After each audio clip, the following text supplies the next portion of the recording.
ఖమ్మం జిల్లా సత్తుపల్లి నియోజకవర్గ వ్యాప్తంగా వరి రైతులు తీవ్రంగా నష్టపోయారు. కల్లూరు మండలం పుల్లయ్య బంజర ధాన్యం కొనుగోలు సెంటర్లో ఆరబోసిన ధాన్యపు రాసులు అకాల వర్షానికి 70,000 బస్తాల ధాన్యం తడిసిపోయింది.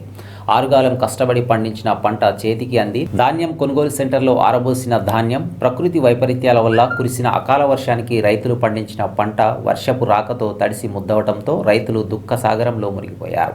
ఎకరాకు 20,000 నష్టపరిహారం చెల్లించాలని వారు డిమాండ్ చేస్తున్నారు.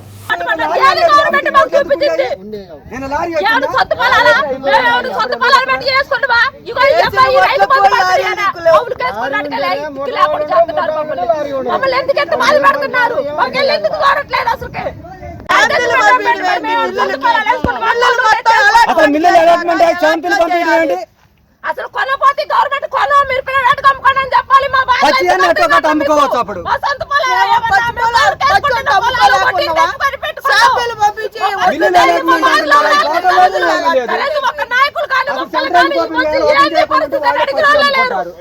ఒక్కొక్కరు 20 ఎకరాలు వేసుకొని కౌలుకు తెచ్చి ఒట్లండి వడ్లే ఎవరాలకి ఇచ్చేది. ఒక్క నాయకుడు కానీ మొక్కలు గారు ఇక్కడ తిరిగి చూసినాడు లేరు.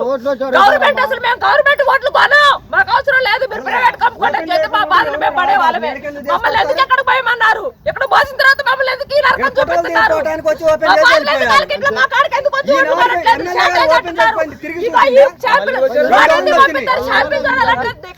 $10 లక్షలు 7-8 లక్షలకి ఖర్చుకునేది.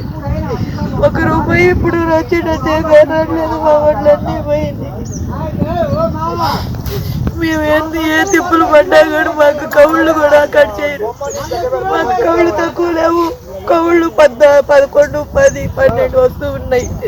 ఆ కౌళ్ళు కూడా తగ్గి మాకు రైతు భరోసా లేదు, రైతు హామీ లేదు, రైతుకి ఏదీ లేదు.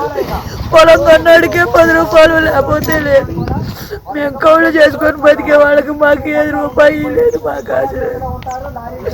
మేమేం పెట్టుబడి పెట్టి 10 లక్షలు పెట్టుబడి మొత్తం భూపాలయ్యాక అడ్డ పడిపోయి ఆ కాలంలో నాకు చీరలో కలిసిపోతుంది. మేము ఎవరికి అన్యాయం చేసాం. రైతు 4 కడుపు నింపేవాడే కానీ 4 కడుపు కొట్టేవాడు కాదు కదా. రైతుకి ఈ బాధలు ఏంటి, ఈ కష్టాలు ఏంటి? రైతు పండించే పంటకి విలువ లేదు. రైతు సంపాదించిందంతా కష్టపడిందంతా 4 కడుపు నింపుతుండే కానీ మాకు మేము రైతు బతకటం కంటే చావటమే నయం మాకు.